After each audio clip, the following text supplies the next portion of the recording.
Voila, go. All right. Ladies and gentlemen, welcome to the 17th episode of Schedule for One Fall. I think it's 17. Wait a minute. Yeah. Yeah, is it 17? Yeah. Yeah, I think so. I think you're right. I'm sorry. Okay. I labeled things back. Okay, this video says 16, but the show is 17. Never mind. Okay, Yeah. you can. All right. My bad. No, you're good. You're good. Once again, I am checking in live from Chicago. I am completely intoxicated and high at the moment, sipping on that Douce and lemonade. We call that the Jay-Z and Beyonce. All right. Oh, damn. So he's sipping on the Douce with the lemonade, and I am checking in. How's everyone doing? Val, how are you on this wonderful, actually nice out in Chicago tonight? Like, how are you? Oh, I'm wonderful. I spent all day slinging beers at the ballpark, reading all the wrestling updates in between slinging beers, and working on my terrible tan lines. Yeah, today's a good day. It was a good day at the office. Cubs ended up winning. Cubs won last night. Life is Go good. Cubs, go! Go Cubs, go! Yeah, Jason Hayward hit a home run. Hit a grand slam last night for the win. It was like, Yeah, I saw that. That was crazy. Yeah. Hella good. Yeah. Fuck the White Sox. Anyway, Black Market Ivan, how are you on this day in the pleasant time, presently in 2018? My man, very good. Yeah, the weather is actually getting nice. It's a good Chicago June so far. It is officially, because we didn't have a show last week. It is officially my birthday month. So that is right. You guys have to treat. I think. Wait. Is it yours too, Pat? No. Okay. No. This is all you, dude. I feel like. Okay. No, I'm August. Okay. I remember there was. Okay. So it's my birthday month, so you guys have to treat me very well all month. Before you say anything, I want to try to guess the day. I've known you for a long time, Simon, so I feel like I should know this. I'm going to go with June 20th. Whoa! Yep. Hello, Danielle.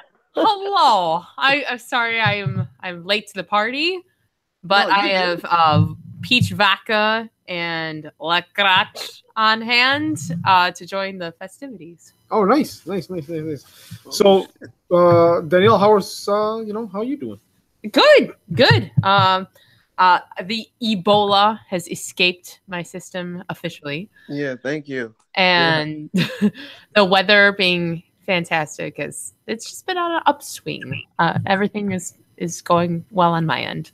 Well, you know what, Danielle, since you already started talking about the drinks, why don't you tell us and ask the whole crew what tonight's vice is, and then we're going to go into a Chicago update from our Chicago correspondent in the field. So go tell us more about your drink? Okay. So this is I was strolling down the Juul's aisle of alcohol and came across this brand called Deep Eddy, and it is from Austin, Texas, and it is in a real peach flavor. Okay. And it says handcrafted in small batches. It is a 35 ABV. So it's pretty good. I'm going to be having this with some mineral tonic water. With pamplemousse? Yeah, that means grapefruit. It's some French shit. Wow, with pamplemousse. You fancy. And I see you're doing the mason jar like I recommended. Oh, yes. I literally just walked in the door about 3 minutes ago. So I just threw a bunch of ice in this mason jar that usually Mr. Black Market Ivan uses, but it was the only thing in my grasp. So I have that, and I'm about to pour. Should I even pour a shot? Let me just eyeball it. Man, look. Oh, just eyeball it as opposed Danielle, I am high and intoxicated. Please indulge. I just poured the bottle of what was left. Hold on, pose with it. I know this doesn't play for audio, but hold it a little closer to you. Closer to me. Closer to you. This is a weird photo shoot I didn't know I was going to be a part of. Okay. All right, I'm going to upload this to Twitter. So God, you guys going to see the haggard face of mine from my long fucking day. Anyone listening to the show afterwards can see the picture on Twitter. Fabulous. Timestamp being 6/7/2018. around 10, 11 p.m. So now pour it. Everyone be quiet. Yeah, I already I did a crack off air. I'm sorry. No one's gonna have You did a the bump. You did a bump. ASMR. I'm effect. pretty sure the neck beards they're going to be disappointed they didn't hear you crack. I know. Yeah. I'm all about the cracks and the pops, but today it's gonna be a pour. Okay, ready? Ready? Shh. Oh, that is wow. You know, Pat now has that sample of that sound you just made that he can use for anything. That Yeah, literally you know, sounded like me pissing. So, is it piss or is it vodka?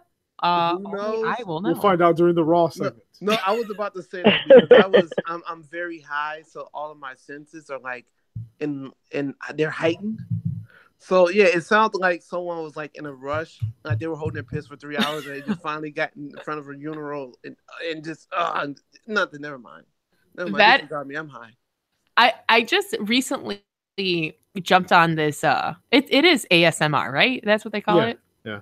I just I think so. educated myself on this whole theme and trend, and I think I can make some money off of it. So I think I'm going to start on this podcast because we've been doing it from the beginning of the show with my cracks and my pops and my pours.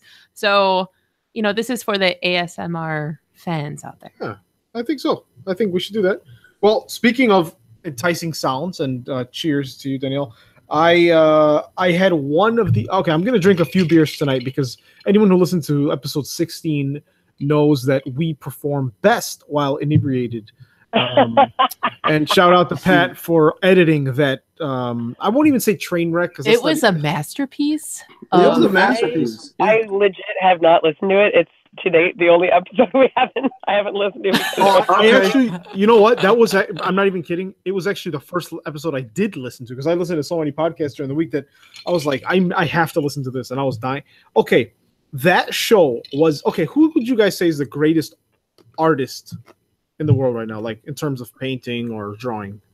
painting. Yeah, like just it's like a Picasso or like a painting or sculptures. Or Romero Brito. Romero Brito. What about you guys, Val, Pat? You have any? I would say Eric Powell. He created and drew the Goon comic book, and now he does Hillbilly, and he's a wonderful chap who's exceptionally gifted at the art of comicry. Nice. Okay. Pat, what about Awesome. you? Any? I'm gonna have to go with Bob Ross. So okay, Yeah, man. think about this. I'll say, how did Bob Ross die? Don't worry, I am getting I don't somewhere know. with this. I just had. I figured it was like Afro related or something. Yeah. Okay, so let me. Okay, All them paint fumes, yo. I want Yeah. you guys to imagine this. Okay, imagine if on a random Bob Ross broadcast, right? You're sitting there, you're watching it, you're high, you're drunk, whatever. You're watching it, you're like, this guy does such amazing work, and he's painting the field, he's painting the meadow, the trees. He's talking about let's make another tree because no tree should be lonely; it should have a friend. All these things, and then he's like, now I'm gonna draw the sunset, and what he does is he takes a shotgun and he blows his brains out, and that makes the sunset. That horrible, tragic, yet beautiful masterpiece is what episode 16 was. Okay. And with that said, I'm gonna crack open my Two Brothers Red Eye IPA. Ooh. Cheers, Val. Nice Val, crack. Val, please. Yes. What are you drinking on? Are you Um, if you're drinking something today? Oh, I'm so lame, you guys. I'm drinking 32 ounces of Ice Mountain spring water out of my sweet Camelback bottle because Oh, that's good. That's good. Fuck. I wish I Yeah, had that's some. good. And it's probably temperature controlled to the perfect degree. Just like the mountain. absolutely, just like my mountains. Hey, Joey, they're Oh, talking man. about titties again. All- Hey, Joey. It's all about the tits. Hey, the Ice Mountains. No, I'm back in pretty intense training for roller derby, so I'm going to be on the water wagon until at least the end of July. And Wait don't get me wrong, a minute. Am I hearing this correctly? You're getting back into the roller derby game? well, yeah, of course. I'm training for nationals. For the Red Hots are going to nationals, Look. and then Look, I do my research. So like I knew like you did that and then you kind of like stepped away for a little bit. You know? because- well, I had a minor tear in my PCL, and I didn't want it to get major, so I took 2 months off or so and just kept doing everything else except for not skating. And I went back to scrimmage, I don't know, like a week ago, and it was pretty good. And I'm going to skate with some of the DuPage Derby Dames, I believe, on Monday night. Tuesday night, I have Red Hots practice. Wednesday, I'm going to the Cubs game during the day in Milwaukee, so I might have adult beverages that day. Yeah, I'm going to see the Brewers. Fuck them. And then I'm going to skate with the Brew City Bruisers, the team I love in Milwaukee. I'm going to skate with them on Thursday. You're going to skate with Beer City Bruisers? No, I would probably destroy him. But, you know, most likely I would destroy him. No, I'm going to skate with the Brew City Bruisers. I was just in Milwaukee last weekend because I was the head announcer for a tournament that they throw every year called the Midwest Brew Ha-Ha, and it was awesome. Skaters from all over the world, men's, women's, juniors. I was actually at my beloved Nisei Lounge last night with some of the Knights of Discomfort, 3 of the gentlemen that skate for the team from London, England, the men's team called Southern Discomfort. And I introduced them to the Chicago Handshake, known as Tall Boy of Old Style and a Shot of Malort. So Horn Dog, Logan Nighthawk, and Shank McCoy drank Malort for the first time ever last night. And they also met my 7-foot-tall, 70-year-old father. Yeah, Mr. Burp in your eye. We definitely, Mr. 7-foot-tall dad, very soon we will get together and we will have good conversations over the aroma of Devil's Lettuce. So, well, he's working the crew as per usual for the impending WWE weekend for Money in the Bank next weekend. So maybe you'll see him there if you guys are going. Man, like I said, I'm in the city. I'm here. I'm with whatever. So yeah, fucking Black Market Ivan. What the fuck is going on in the future? Now hold on. Before we take the time machine, because I have a lot is happening in the future. A lot is happening across the world in Japan. However, breaking news, and it's not Austin Aries winning another belt. Breaking news. We're from Chicago, and something related to CM Punk happened. And who better than our Chicago correspondent in the field, Val Capone, to tell us what happened, Val, to the person who doesn't know anything about what's been happening. Oh, okay. Yeah, great story. Yeah, that's it. Val, we can't hear you. Val, we can't hear you. Pat, can you speak? Oh, there you go. Hi guys. Hi. I was trapped in the past. I was trying to get to the future, but yeah. So super important news about CM Punk. Other than he is fighting this weekend at the United Center on Saturday night. Another loss. Yeah. Oh. Okay. Maybe. Instead of bulking up for the fight, he looks like he was like, let me get to a cool 95 pounds. Oh yeah, he 105 live. You know, 105 live. Okay. He's been busy sweating it. You know, wearing suits every day, having to look real nice and say real nice, pretty things into a microphone.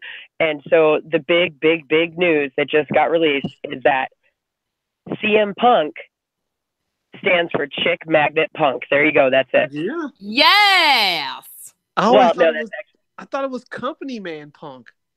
No, definitely not Company Man Punk. Not Chicago made Punk. Yeah, Chicago made Punk. Yeah. No, it. Oh my God! It was the Caps just won the Stanley Cup. Gross. Why did I look at that update? That's disgusting. Anyway, yeah. Fuck absolutely. Fuck the Capitals. Oh, gross. Anyway, no, CM Punk and Colt Cabana have been like hot in litigation and like in this trial going on. They were being sued for defamation of character of Dr. Amann, like one of the WWE prominent doctors. It's been a lot of stuff about staph infection and MRSA and giant cysts and, you know, Colt Cabana wearing the same suit every day, he was saying. But according to the lovely tweetings of someone who used to have the handle, but they just recently changed it to just Mikey, Mike Litteris. Yep, Mike Litteris. Oh, yes. I heard about it. Yeah. Tell me about my clitoris. Where is the clitoris? No, where Well- is Mike? Where's Mike's clitoris? You fucked that up, Mr. Ivan. So it's pretty good. It's saving. It's been like a couple of years now that they've been in court, or this lawsuit. But yeah, they were found not to be liable in the defamation lawsuit. So the $4 million is not going to go in the way of Dr. Mann, which is nice. But their attorney actually had to say, "What is your reputation worth to the Mike Clitorises of this world?" Wow. Props to McNally. What's her full name? Laura McNally. Of Loeb and Loeb. She was the attorney for Brooks and Colton. Phil Brooks and Scott Colton. But yeah, they were found. There was not enough sufficient evidence to say that they were making disparaging remarks in any way towards a physician that would affect his income or his reputation or anything like that. So yeah, Mike Clitoris is what won the day. So there you go. My gift to you is Mike Clitoris. Well, that's Well, fuck Mike Clitoris. Oh, I mean, Oh. I'm not- just saying. another show. I mean, fellow podcaster Colt Cabana, big deal. Boom Boom himself. Mhm. Yeah. So But yeah, so that's a big update is Chick Magnet, Mike Clitoris. so is he gonna win this match on Saturday or what? I hope so. I think hell no, Who's he fighting? I haven't seen his opponent. some dude. I really hope that he does. But he's been training in Milwaukee, so who knows? Guys, let me ask you this: is it a Chicago thing for us to love and stand behind our performers, our talent, but to also give them the hardest time and never give them a benefit of the doubt? That's Oh, absolutely. Like if Jay-Z does something small, like Jay-Z can screw up over and over again and we'll be like, whatever. But Kanye does something and we hold him to the highest, most brutal degree. If a certain wrestler does something stupid, we make fun of him. And if CM Punk screws up, we're like, you idiot, you suck. Are we just harsher on our own people because expect more? No, I don't think that's the case. Especially with me, because I go through so much heartache cheering the Chicago Bears. Keep giving them chances and all types of shit. Now I wish every guy up there gets caught in some type of sex scandal and they all get fired. Maybe we can get new GMs and coaches and everything. But that's another story. I just don't. I don't see it like that. Yeah. So I'm with Punk, but he's gonna get his ass beat. Well, you never know. I mean, it's like they both have the same record of garbage. So Yeah. CM Punk versus Mike Jackson, it's going to be UFC 225 for the welterweight title. I mean, we'll see. Who knows? I'll never forget. I just can't believe 225. I'll never forget working in Hollywood Video on Clark in Granville. Yep. Yeah. That's now an AutoZone. Yeah. And we used to be able to take movies home to rent them overnight. Stealing this shit out of there. I won't get it's into 20 that. years I won't get into that. But I remember one day that's I was like, for a different That's a podcast. different That was from the podcast. old podcast. yeah, you the old guys. podcast we used to do. I would talk about what was acquired from my old employer. But I remember I was stocking our special interest VHS tapes, and there was best of UFC, and it was like 1 through 20 or 25. Yeah.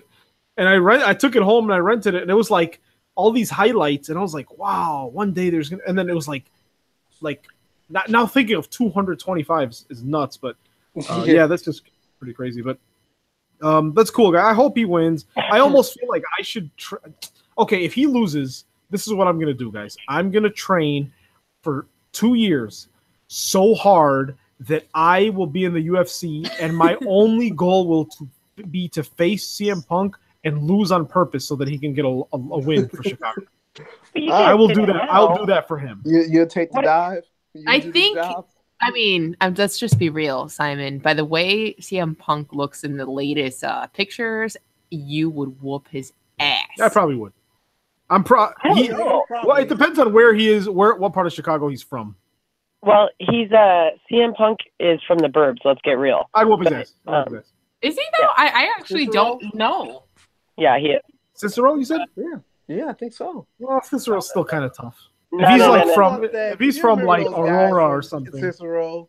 Actually, Aurora's pretty tough too. Well, Yeah. Aurora back in the day was like the #1 murder city in the United States. So If he's from That's some Barrington, credit. if he's from South Barrington, I can tell. oh god, No, he's from Chicago land, so we give him mad props. And part of me loves so much about him because I enjoyed his wrestling, and he was not like a super dude. He was just like a normal looking guy with too many tattoos, you know. And then part of me absolutely hates him because every motherfucker thinks that my Chicago flag tattoo is a CM Punk tattoo. That is It makes me that wanna- is annoying. It Yeah. absolutely makes me want to kill people. He was like Chicago born, so absolutely he could say Chicago made Punk, even though it's Chick Magnet Punk. But he like grew up in Lockport, so Cicero made. Oh wow, Lockport. That's like farther than I thought. yeah. like is that So- where? It's still suburbs. She's right. That's like Yeah. out in the. I'm not talking about So that it should because I live in be the LM. burbs. You know, people go in and out of the burbs. I mean, it happens. You know, whatever. But it's fascinating to me that people are like, well, I mean, I guess he was born here, so yeah, he's born and raised Chicago, but he like grew up out in Lockport, which is not that far. I mean, there's Lockport Joe is one of the referees from AAW, one of the fantastic indie promotions here in Chicago. Very fantastic. You know, Colt Cabana definitely does a lot of stuff with AAW, so can't dog Check on it them. out. Love them. Hell yeah. Hell yeah. Absolutely love them. So if you were to take a globe, okay, and A you flat. were, A not flat. No, we're not a we're true- flat earthers. not a true accurate flat flat platter, but a round false globe. a third dimension. I'm just kidding. I don't really stand anywhere with that. But anyways, if, So not an AJ Styles globe. no, exactly. An agent or We have to like have another side podcast about conspiracies, We really do need a side and podcast. I have so many things to comment Okay. on. Anyway, sorry. So if you were to take a spherical globe Spherical. and take a needle, right, or whatever, and put it into Chicago, into actual Chicago, on the other end of the globe, you would hear スーパージュニア版の最高の一つの秋のカバレッジの予定25。 because you'd be in Japan and you'd be talking about scheduled for one fall's review of New Japan Pro Wrestling Best of Super Junior. oh my, he went That's there. racist. That he That- went that was there, the thing. and he's not even down one can of this Two Brothers beverage. So we're in for a Hold- show, Hold folks. on, let me slurp. Hold on, let me slurp. Oh no. Oh, God. Hold on, let me slurp. confused. Okay, I'm so so guys, confused right now. so guys, the last 2.5 weeks have been night after night after night of the Best of Super Junior tournament series. Going into the final night, which was, if I'm not mistaken, Monday. Going into the final night, as we mentioned on on episode 16, you amass points, right? If you win, you get 2 points. If you lose, you get 0. If there's a draw, you get 1 point. So leading up to the final night, here were the standings. Okay, I'm going to give you guys some suspense. So with 10 points, we had 3 competitors. We had Hiromu Takahashi of LIJ. We had Taiji Ishimori of Bullet Club, the new Bone Soldier. And we had Will Ospreay, the... What's his nickname, Val? Or it's Zack Sabre. It's Jack Sabre Jr. Jack Sabre. And Will Jr. Ospreay, the British flippy man. He's got a nickname. What's his nickname? I mean, he's not a cat. He's not the submission specialist, right? No, That's submission magician is Jack Jack Sabre. Sabre Jr. Okay, so Will Ospreay. So those 3 were at the top points. Okay, us with 8 points, trailing right behind them were Kushida and Marty Scurll. Marty Scurll also of Bullet Club. Then with 6 points, you had the rest of the crew. You had ACH, which that's a Chicago boy, right? The AEW. Sounds about right. Yeah. AEW's very own AEW. ACH. Bushi of LIJ, Chris Sabin of Motor City Machine Guns, Dragon Lee of Mexico, El Desperado of LIJ, Flip Gordon, Book Flip please. Ryusuke Taguchi of Taguchi Japan. Sho and Yo of Roppongi 3K. Tiger Mask 4, the legend who has won 2 Best of Super Junior tournaments. And Yoshinobu Kanemaru. Okay, they all had 6 points. So they were at the bottom of the barrel, which is shocking. Do you think that Flip Gordon is at the bottom of the barrel because he also is a flat earther? Well, then Ha! I heard about that. I don't think they believe in gravity. Well, flat earthers? Yeah. Hey, I'm sorry. I just have to go on a hard left tangent. Here we go. No, in Japan they turn right. It's a hard right. About flat earthers not believing Australia exists. Well, I've been there, so they're wrong. I've been there, so they're wrong. So to be continued. Maybe you don't exist, Val. I just wanted to drop that. There's some people who make me feel that way on occasion. When we talk about the flat Damn. Earth Too conversation soon. down the line, we're gonna go back. We're gonna stay back in the correct lane of New Japan. I just needed to I guess inform everybody Australia. about that. I guess the mythical land of Australia isn't that far from Japan, so it wasn't that hard of a turn, Daniel. That's okay. So the final night. Here are the results of the actual matches that happened. So as you'll notice, the people with the lower points just kind of got lumped into tag team matches. Okay, so the final night you had Chris Sabin and Flip Gordon defeating Shota Umino and Tiger Mask 4. Shota Umino being one of the young boys that's quickly ascending to greatness.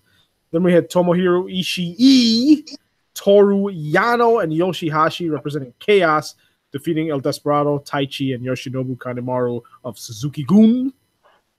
Then you had Marty Skrull and Yujiro Takahashi of Bullet Club defeating Hiroshi Tanahashi and Toa Henare, the other Samoan that or not Samoan, New Zealander, Tongan. Kiwi. Then big old match: Bushi, Evil, Sonata, and Tetsuya Naito of LIJ defeated ACH, Dragon Lee, Kushida, and Ryusuke Taguchi. So once again, as you're seeing, they're just lumping all the lower points guys together, try to get some last minute points. Then we had a big old match here that doesn't really fit the vibe of Best of Super Juniors because this is not a Super Junior, but Kazuchika Okada, the IWGP Heavyweight Champion, the top guy in New Japan, and Will Ospreay defeated Chase Owens and Kota Ibushi. So quick sidebar here. Chase Owens is part of, well, I was going to say he's part of Team Cody, but he's not. He's part of the OC Bullet Club. Yeah, Tongan. The Tongan Bullet Club that's kind of neutral on the hatred of Kota Ibushi and Kenny Omega. So never mind. I was thinking Adam Page and Kota Ibushi would never team up. So they defeated Bullet Club. So far, not really a great night for Bullet Club. Kind of half and half. Then the match... the third or fourth match to ever receive more than 5 stars from David Meltzer for What That's Worth to You. Hiromu Takahashi of LIJ, the guy who I love merely because he brings a stuffed cat to the ring, defeated Taiji Ishimori, the sexiest man in Japan, to win the Best of the Super Juniors 25. I have not watched this whole match, but I'm hearing great things. I've only seen clips. I'm going to go back and watch the whole thing. Did anyone here see the match? That is a negative. No, I was in Milwaukee running a roller derby tournament, so I watched a lot of matches, and none of them were wrestling. Watched a lot of matches, ate a lot of cheese, right? No, my friend. Much like my future ex-husband, Zack Sabre Jr., I am of the plant-based diet variety. Don't they have a vegan cheese? There is a vegan. Yeah, they have it. But they probably don't even sell it. It's forbidden in the state of Wisconsin. Did you guys know? Close. Actually, you know what else is interesting about Milwaukee? Did you know that Milwaukee is the largest city in the state of Wisconsin? Did you also know that in 2017, Milwaukee's estimated population was 595,391 fat cheeseheads? Oh my! Number 3, Val. I actually do know that. Val, did you know? Oh no! Did you tell me more facts about Milwaukee? Because what I love to do is talk about Milwaukee. Did you know that the Milwaukee lies at the confluence of three rivers. Those I know that rivers. there's liars in Milwaukee, but that's about all I There's know. liars. There's, Oh, okay, there's- that's enough. I don't want to hear nothing else about it. I know that there's lots of trailer parks, and just because my family lives in a bunch of those trailer parks, so A lot of trailer parks and- I absolutely love Milwaukee. I am buying a house there because I go there so much, and so fuck it, why not? It's so cheap. But how Oh my can God, a ve- like- how- Okay. wait. Are you? Wait. How can a vegan live in a house made of cheese? I don't understand. wait, okay, You're not dying. what would you pick? Would you rather buy property in Milwaukee or Detroit? I would pick Detroit. Sorry, not Well, But she's in Milwaukee all the time for work. I'm in Milwaukee all the time for work. But and I it's agree with 90 Detroit. minutes. I agree with Detroit. Detroit is rad as hell, and both cities you could find disturbingly inexpensive properties compared to where we live, Mhm. And I spend a lot of time, in the good land, and I really enjoy it, even if I don't enjoy everything about it. I really, really enjoy it. But I mean, I live in Chicago for a reason. You know what I mean? Yeah. But The Yep. fuck? Like, what are you talking about here? Like, look, I've been to both places. They both stink. They said- do, but that's what makes this question very interesting, and why Yeah, I'm they both curious suck. on my fellow team / co-host what y'all think. I would pick Detroit just because I'm sorry, the other I thing- just have a the other natural thing, too, hatred about is certain well, like parts the of Wisconsin. investment property perspective, because there is a lot of stuff going on in Milwaukee that Chicagoans go up for, like Cubs games and concerts and Summerfest and things like that. Spotted cow. Yeah, I go up for There's- spotted cow. Spotted cow. There's lots of wrestling that happens up there. So for me, if I can buy a cheap ass little house and then Airbnb it for things like Summerfest, that'll pay for the mortgage for a year, basically. Yeah, So- that's true. All right, That's you're the right. plan. I know. I'm smart. SMRT. Now, what if there was a Right. Detroit roller derby team called? Oh, I love the Detroit Derby girls. I used to announce for them on the regular. They skate at the Masonic Temple. They are awesome. They are badass. I love them. And if Detroit was a little bit closer, I would probably try to do the same kind of thing. But, there's not a ton of stuff that's drawing the people to Detroit, which is one of the reasons why it's so awesome, because Yeah. unless you know, you don't know. You know what I mean? It's apparently the highest amount of startups and like a lot of investors are flocking there. Like if we wanted to start a business or a storefront that, or Yeah, that would if apparently you be the want to place buy do it. if you want to buy a 5-bedroom house, you can get it for probably about $20 right now. So Like they would that's pay you. another thing. They would pay you $20 to take the Yeah. house. See, Yeah. that's why it's like it's in my financial lane. So that's why I'm gonna always pick Detroit over with anything in Wisconsin. Sorry, Wisconsin No. people, but But- No, so- Milwaukee Okay. forever. Milwaukee does have good beer, so it's almost enough. So okay, so with that said, those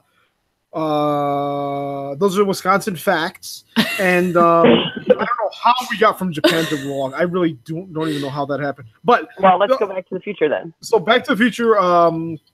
don't take money. So Hiromu, what? Oh, she's singing. She's Huey Lewis singing, in the Huey news. Lewis. Yeah. Hiromu Takahashi defeated Taiji Ishimori to win the Best of the Super Juniors 25. 5.5 stars But from there's the only belt. one match of this whole card that matters, and we all know what it is. Well, Suzuki What might wasn't that be? on this. Sorry, go ahead. That's fine. Keep talking. Okay, so Takashi, because once you win the Best of the Super Junior, you can challenge, whoever you'd like in that weight class. So he challenged Will Ospreay at Dominion, which is also this Saturday, for the IWGP Junior Heavyweight Championship belt. That should be amazing. So, guys, I want to offer a quick preview to Dominion. We'll blast right by this. Any last thoughts on Best of Super Juniors? There's only one match that matters on Saturday. Just go ahead. What's CM Punk? No, I'm clearly missing something. you're gonna get there eventually. Trust me. Go for it. Hey, that's another podcast. Wait a minute. Wait a minute. No, I'm really curious. Okay. So Dominion and NJPW Dominion. Okay, June 9th. I wish I wasn't working that morning because I'd love to stay up 5 in the morning and watch it. We've got the IWGP Junior Heavyweight Tag Team Championship match. El Desperado and Yoshinobu Kanemaru, which are the champions, facing Roppongi 3K, Sho and Yo, the buffest guys in New Japan. Then you got non-title match, David Finlay and Juice Robinson versus Yoshihashi and Jay White. I don't understand why Jay White is just thrown into this useless match when he has the U.S. title. Toru Yano and Tomohiro Ishii, which, okay, Ishii is amazing. He's a hard-hitting guy. Toru Yano is the comic relief. Versus Zack Sabre Jr. and Minoru Suzuki Capone. I don't know why. Once again, what is the point of this match? I mean, besides being Val's wet dream, I don't know what else is the point. I was just going to say for my sexual liberation, that's why this match is. Oh, that was the match. Hello, Jack Sabers Jr. Jack Sabre Jr. versus Zack Sabre Jr. Never a technical wizard, if you know what I mean. Never open weight championship. She wants that gentleman's relish all over her. What are you talking about? Throat yogurt. I gotta go. I gotta go. I could keep going. No, we're good. We're good. Openweight championship. No gentleman's relish on the line. Hiroki Goto, the current champion, versus Taichi versus Michael Elgin in a triple threat match. Yeah, next, keep going. The IWGP Heavyweight Tag Team Championship, guys. This is a very big deal. Sonata and Evil of LIJ versus the newly debuting into the heavyweight division Young Bucks. They so happy. I mean, part of me thinks they're gonna, they have to win. However, it's their first heavyweight, title shot. So I think they can play the underdogs for a little bit. Like, oh my God, we got into something that's, it's not going to be as easy as we thought. Yeah. If you're a Funko Pop, can you play an underdog? Well, I don't know, because it's, they're not on U.S. soil. So, but will it cut Funko into Pop. their Funko Pop cash? I don't know. Maybe not. I kind of agree with Simon on the, like, if they lose or win, it's gonna, it won't matter because they're new. So we'll see what happens. So here's a fun game. Pat or Val, which one of you will be the first one to have a Funko Pop of yourself? Because you're both right on the brink of having Funko Pops. Val. You guys will always be, sorry, Simon. You guys will always be way more famous than we probably will ever be. So. No, because I think I thought you were gonna say they will always be our Funko Pops. Oh, yeah. Yes, there you go. That's what I meant. Okay, Pat, can you edit that? We're gonna come as we're gonna end up as a two Funker Pop set. We might outsell the Young Bucks. Who knows? Yeah, I'm with it. Oh shit, we should fucking make our own Funko Pops. Like, me and Simon would be in one pack because we're facing each other. So it'll show me drinking, I'm double fisting alcohol, and Simon's being racially insensitive. What? I don't know how you could put that in a Funko Pop, but we'll make I know how, but I'm not. Yeah, that's too racist. Yeah. I would not be wearing a Confederate flag. You can put a white hood over him. I would not look like Al. I would not look like Al Jolson or have a Confederate flag wrapped around myself. Absolutely not. Actually, so Pat, what would your Funko Pop look like for producer / musician? I don't know. I feel like you would have headphones on. It would have headphones and a little MIDI controller, a little MIDI keyboard. He has to put a little Casio keyboard. It would be awesome. Casio, it would be all Bape clothes. Yeah, pretty much. Yeah, it might be that. I don't know. I don't know, man. Yeah, yours would smell like weed, and mine would smell like rotten Fritos because that's what roller derby gear smells like. Hey. But Val, you'll have most kick-ass roller derby gear and a microphone and the cutest sweatband. Okay, they gotta put all her tats on her. They got and red lipstick. Gotta have them red lips. Yes. Look, I don't even want to talk about it because the neck beards are probably getting turned on, and they're gonna be flooding up to pro wrestling. Oh my God, I want a Val Capone Funko. We don't want that right now. It's gonna be that scene from Grandma's Boy. Never mind. So Uh, then we have Rey Mysterio. Once again, another match that I'm like, holy crap! Rey Mysterio Jr., Jushin Thunder Liger, and Hiroshi Tanahashi versus Cody, Marty Scurll, and Hangman Page, the bad guys of Bullet Club. Nice big old match. That's gonna be fun to watch. It'll be fun. The IWGP Junior Heavyweight Championship, as we just mentioned, Will Ospreay, the current champion, versus Hiromu Takahashi, the winner of the BOSJ. The IWGP Intercontinental Championship. I cannot wait to see this. Yes. Tetsuya Naito, the current champion, the leader of Los Ingobernables de Japón, versus Chris Jericho. And Danielle, what's his phrase of the month? Well, I was just gonna say you called Naito the wrong name. His name is technically Fuckface, according to Chris Jericho. Have you seen those? Have you guys seen those promos? yeah, he's like chugging Grey Goose. It is the fucking. He is the queen of promos. Well, I love Chris Jericho more and more. There's a new one, Val, where he's walking shirtless in a forest, and he keeps repeating that over and over again. He's just, so much cursing. I love it, man. But he was showing the turtle. He was showing a turtle and comparing Naito to a turtle. He's like, you're gonna be like this turtle, and he zooms in on a turtle. He's like, you see how he hid his head when he saw Chris Jericho? I'm like, all right, that's the lamest thing I've ever seen in my life. But that's why it's amazing. But no, it's good. It's good. Then the one that Dave Meltzer is going to give 75 stars to, the IWGP Heavyweight Championship, Kazuchika Okada versus Kenny Omega 4 in a 2 out of 3 falls, no time limit match. So I'm assuming that means no DQ. Is that the assumption? Because it's a 60-minute time limit. So no, it said no time limit. But no, in general, like the matches. General. So, but I'm saying like, this means there must be a decisive winner, right? Is there some way that the match can be thrown out? Like, well, you know what I mean? Like via DQ or someone will just, it's like they want to get, this is like the tiebreaker, So, or no, not the tiebreaker. He's lost every match to Okada, right? Well, no. He won one, but not for the belt. I think Okada beat Kenny Omega. Well, there was a double count. tie. Double count. Yeah. Yes. Okay. Yes. Cool, guys. What's the match you're most excited for in this show, Danielle? Me? Oh, yes, you. Okay. There's so much, but I'm about Chris Jericho and Fuckface. I'm all about that. I'm looking forward the most to that.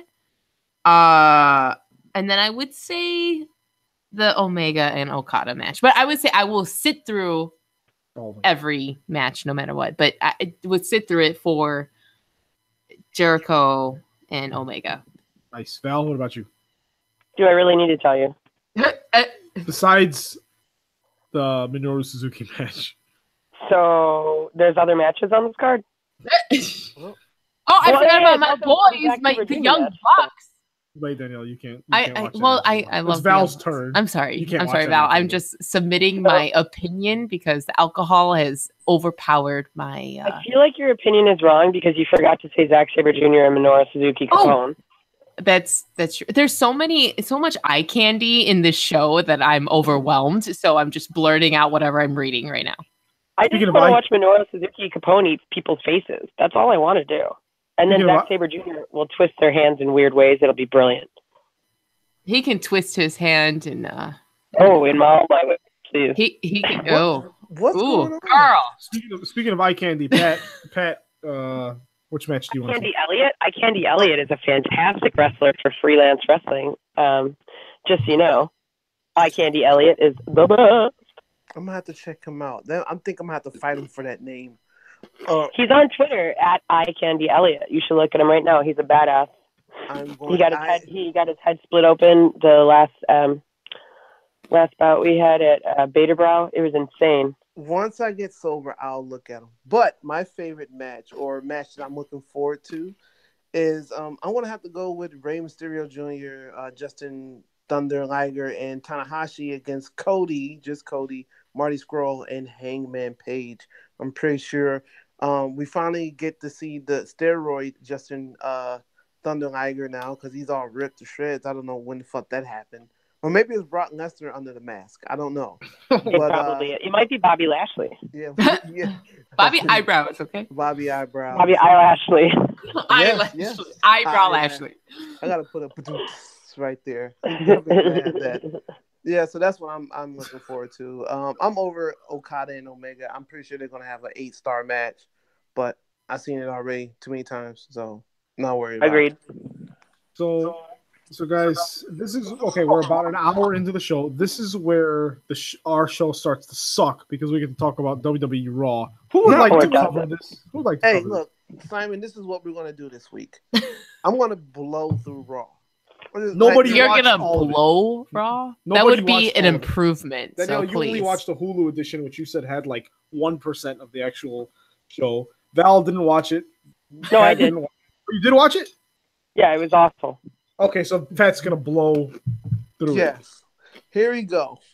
Elias and Jinder Mahal, they beat Rollins and Reigns. Yeah, whatever. James break. Harden. Who's that? James Harden. He's a jobber, but I know they were trying to take shots at the Houston Rockets because I But believe they were this in was Houston. This was the only match that I enjoyed because there was tacos involved. Yeah, I did Go see ahead. this one. Yes. See, I missed the tacos because Hulu didn't show the segment, and all I saw on What Culture was taco table being thrown, and I got upset because I love tacos and I did not want them to be wasted. Okay, so they have this match. They have all these tacos out. Kurt Hawkins, he wants to celebrate his first win. He thinks he's going to get. Out comes Shayna Corbin.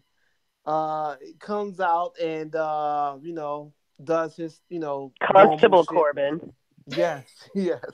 Bearing no hairline Corbin comes out, does the end of days on quote unquote James Harden. They made it a disqualification, so Kurt Hawkins loses. Next thing you know, Earthquake Jr. fucking throws what's his face? Kurt Hawkins, yeah, that guy. He bitch slapped him with a taco. Yeah. So a whole bunch of waste. Actually, there You was can a bitch waste slap of me with a tacos, taco. I'm but they okay looked with that. like they were American tacos. American tacos. I Well, hate they to were say it. taco gringos for It's sure. like white. It was like white people tacos. I'm sorry. I don't know if that's racist or not. It was like I'm not offended. I'm not like- offended. yeah. There wasn't like I'm carne offended. asada or a cilantro or any of that. It was just like cheddar cheese shredded and like dry ass ground beef on a hard And like shell. beef picante, probably made in New York City. New York, shredded. See that's just showing our age. I'm sorry, Val. They don't show that commercial anymore, but I do remember that. Anywho, yeah. So that was a piss break or whatever. Braun Strowman defeated Bobby Roode, and the only thing that was memorable about this match was Braun Strowman smashes the fucking ladder. They had it on the apron and like the barricade or whatever, and he does this. He breaks it, whatever, some dumb shit. Always got to just have Braun Strowman break shit, and you'll be fine. After that, the B team won the tag team battle royal, which I was very happy about because fat ass Rhino hey, and Heath Slater. F.A. Rhino. F.A. And on the podcast, we're Oh, okay. F.A. Rhino. That's what's on his t-shirts now. You gotta be accurate. Yeah, F.A. Rhino. Obviously gets eliminated along with Dolph Ziggler and what's his name, Drew McIntyre. But it's crazy because they still beat the shit out of everyone after they were eliminated. To kind of give them that still like strong push, heat or whatever. They didn't look bad in the match, obviously because fucking Bo Dallas and Curtis Axel fucking won. Happy for those two though. Like, I'm glad. Maybe we'll see they're gonna fight Bray Wyatt and Matt Hardy at Money in the Bank for the tag titles. Hopefully the match don't go that long, and maybe they'll become members of the Wyatt family or whatever the fuck it's called, the leaders of piss. Anyway, we get a horrible horrible Sami Zayn and Bobby Eyebrows or I Lashley segment. You know, I just wish Bobby Lashley didn't talk at all. Just show up, beat ass. You know, just make him a stereotypical black dude that's just angry and don't say shit and just beat up people. Okay, I don't like this. You know, hey everybody, I served in the military and I thank you. Oh no! He has the Wait, worst voice. how are you being racist? I'm not. Against Look, your own in kind. in this climate, you got to be careful when you mention that flag. You know, so I gotta be careful. I don't want to get in trouble for that. But yeah, it was a horrible segment. I really don't want. I feel bad for Sami Zayn. He deserves better. I feel bad for Bobby Lashley because this is probably not the return he thought he was going to get feuding with Sami Zayn. Then we had the Riot Squad. Who was in Riot Squad? Ruby Riott, of course. Mandy Rose and Guy Mate. Oh my god! I literally took a second to process what the hell you just said. Guy Mate. Oh no! Yeah, you're like, what? Yeah, what? How did that originate? She's like, you're like a piece of gay mate. I'm glad that almost all of us are vegetarians / vegans on our show. I mean, I still look. I'm not gonna lie. I did kind of slip the night that I performed. I had a what was the assignment? A double quarter pounder or something. Like I was just, Oh yeah. Yeah, I slipped. But, Look, it was a long, it was a nice, long, productive night. Yeah. And even I've been eating healthy, and even that night I was like, let me get a 20-piece nuggets. I'm like, yeah. I'm like, that's ridiculous. That's dumb. Yeah, That's stupid. So what I was saying, Riot Squad, they defeated Sasha Banks, Ember Moon, and Bayley via disqualification. Really don't care about this match, to be honest. I'm sorry. They show a segment backstage with the Big Show and the Special Olympic kids. I love that they did this, and then they brought out the Special Olympic kids with Big Show out with Finn Balor. Like I said, I think Finn Balor is like the best company guy that those guys can have right now. Unfortunately, Seth Rollins is the fucking man, and hopefully Finn will get a chance at the belt at some point. But right now, it's all about Seth Rollins. But anyway, he defeated Kevin Owens via disqualification, and I'm pretty sure it was a whole bunch of segments that I missed. Probably. Oh, I missed Nia Jax defeating Natalya. And let's just not acknowledge that existing, because that segment, both segments actually, of the one in the ring and the post-match element, was on Hulu, and I was just cringing. Like, what is wrong, ladies? Like, get your shit together. I got 2 questions for you because you saw the Hulu version. How many times did they show Kurt Angle looking confused, and how many times did they interrupt him on his phone? But how weird was it when they said, when Ronda was like, the only one that could say I'm primed and ready is my husband, or whatever the hell the line was? I was it was just, everything just made me, I sat on my couch and I was like, this is awful. Like, out loud to myself when nobody's in the apartment except for my 2 cats. Okay? Like, awful. Shout out to Midnight and Bruce Wayne.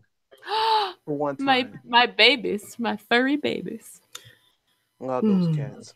I love them more than all of Raw in general. Once again, I didn't watch Raw, and once again, I keep waiting for you guys to review it and be like, this was actually a good show. But yet again, it does not happen. I'm waiting for that day. Well, Seth Rollins has been one of the really awesome high points. And then there's that thing where you just delete from your DVR because you're embarrassed that you recorded something. Yep, that's usually what happens every week. I watch it every week, and every week I'm like, whoa. God. It's like, what could I have done in my life? I think of, this hour and a half. What could I have done? You could have perchance been made a constable, like for some inexplicable reason. Baron Corbin was made Constable Corbin. But you know what's amazing is that whole segment again wasn't on what I watched. So when I saw another a review of Raw, I was like, again, I was upset about the tacos. That's what I cared about. The whole fucking segment was all those that beautiful taco setup and spread all destroyed by a hairless man. And it was also devastating because Kurt Hawkins was potentially going to have his first win, and instead he got his 200th loss. So hell yeah, Kurt Hawkins, keep at it, brother. Well, don't worry, Danielle. Maybe next year at WrestleMania, the Tacos can be Braun Strowman's tag team partner. Oh, damn! Throwing the shade at the kid. Nicholas. Yeah. So Nicholas gets expelled from school. Oh no. I forgot all about that bastard. So do we want to go to Corpus Christi or Corpus Crispy, as TJ Perkins said on 205 Live? No, hit us with some SmackDown. Smack us down, Val. I will smack it down. Okay, so joy of all joys. It opens with Carmella talking. Oh, that's my favorite. Except for not at all.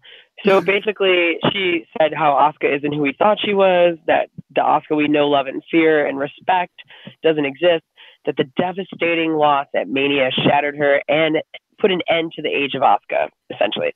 So Asuka comes out with some fucking tits-ass hair, man. Oh, her hair looks so good. Asuka comes out, and shortly thereafter, so does Mandy Rose, not Liv Morgan, and Sonya Deville. Sonya's Pride gear is kicking it, by the way. Happy Pride Month, everybody. Yep.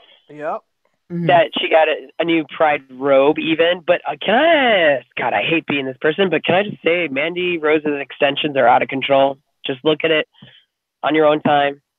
You know you're going to agree with me. Yeah. I'm just so distracted by that ass that I don't even know what to say.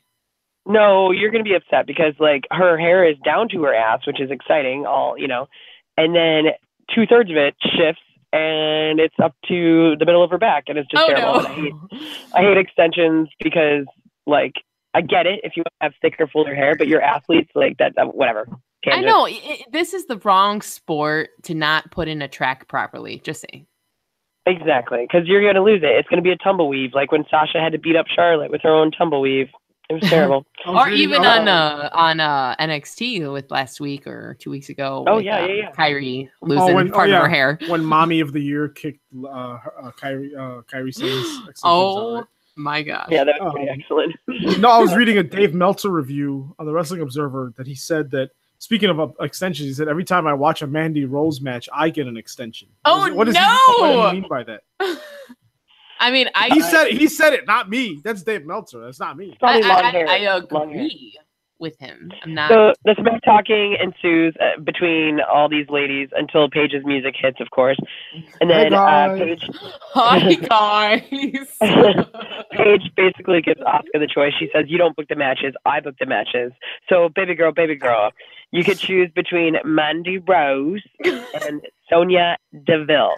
And then Asuka says, "Give me both," which is awesome. So then they booked a handicap match. Match is pretty decent. It's not too bad.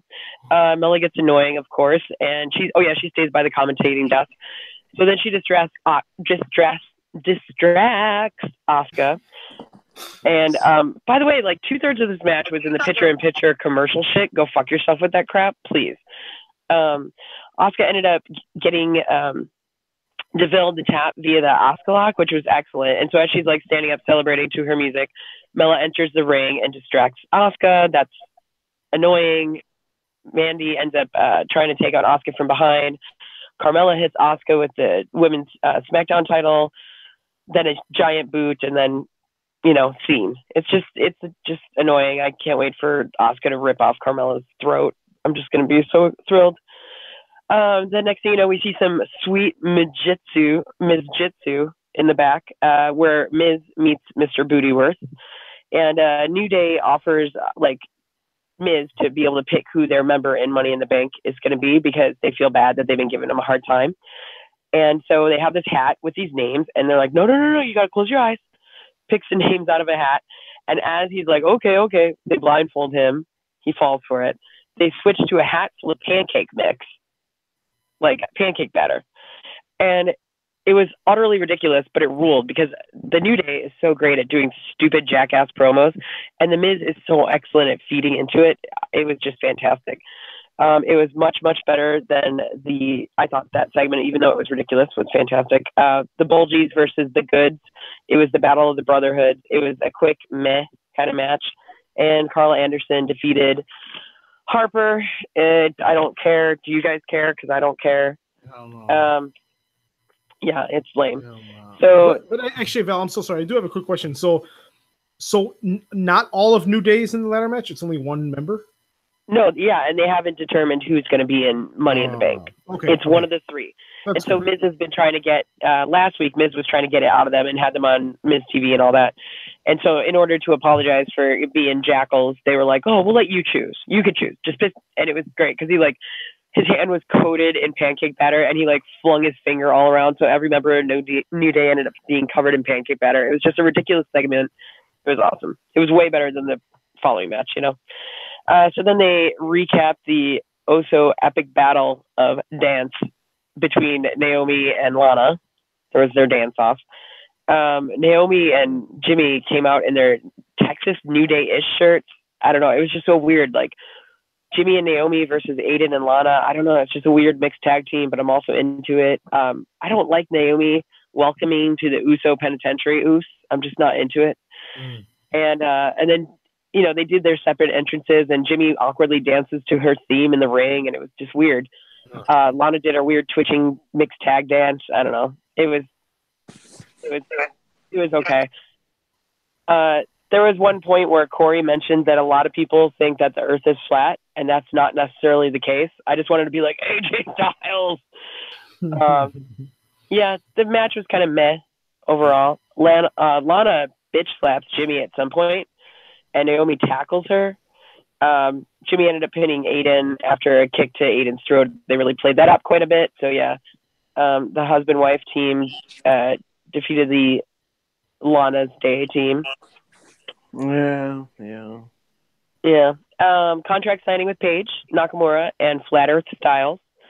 So AJ signs it willingly and is, talking some shit. Shinsuke says, oh, his pen is out of ink. Throws the pen. Asks AJ to borrow his pen. Says it's broken. AJ freaks out, smacks Knock in the face. Knock pulls out his own pen and signs the contract and just screams last man standing. Really lame, but also it is what it is, The next match is Charlotte and Becky. It was T Generation X in the ring together. Charlotte had new boots, I think, for the first time ever. She didn't wear her traditional Shout out to black CF. Yeah, they're gold and gorgeous, just like she is. Lil Nate was the ref. That was exciting. I don't know. It was a decent match for the most part. Charlotte tried to set up the figure four onto Becky, but she rolled it into the disarmer, so Becky took the win. Yeah, there was hugs in the ring, but then the commentator started talking about how weak Charlotte is, and that really pissed me off. So, random interview. Oh yeah, Dasha, that's who it was. It was the Dasha backstage with Joe, cut a sick promo, Samoa Joe. And then the longest promo of the night, I felt like, was Big Cass cutting a promo into an interview with Renee. The only thing that I enjoyed about it was that they shot it from a low angle, so it appeared that he was like a giant. I thought that was a nice touch. But basically, he called Daniel Bryan a little garden gnome on Total Bellas. That was like the intense heat. Woo woo, wow. So exciting. Wow. Then we have Sin Cara. Dasha asked Sin Cara backstage about Almas and like what is going on.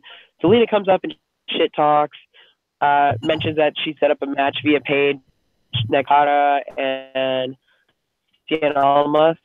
Just beats the crap out of Sin Cara, who ends up clutch. I know is like always ripped out of the socket essentially.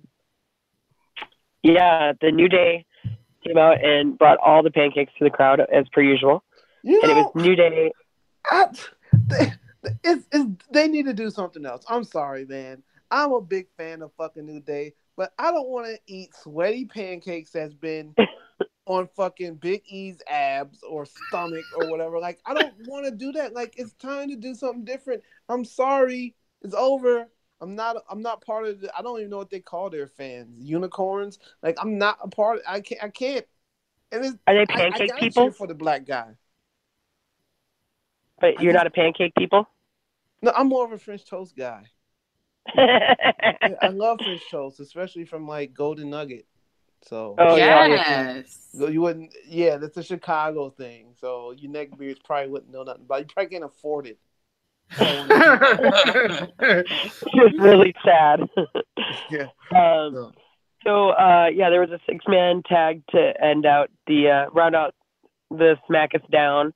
New Day, of course, versus Samoa Joe, Rusev, and The Miz. By the way, have you guys seen that Rusev Xfinity commercial with him and Lana, and like Natalya helps him cook food? No, I didn't. It's like, seriously, other than watching Charlotte and Becky hug because they're so cute, and Asuka's hair, this is all very girly of me, but that's probably my favorite thing about watching SmackDown Live was this Rusev Day commercial for Xfinity Comcast. It was whatever, Xfinity cable. Anyway, so New Day ended up taking the match. I want to say midnight hour is how their finisher that they pulled out. That's how they won it. And there was like some pancake betrayal that ensued because The Miz was trying to throw pancakes at them, and Rusev and Joe had Big E held down, and he was going to chuck this whole tray of pancakes, and got distracted.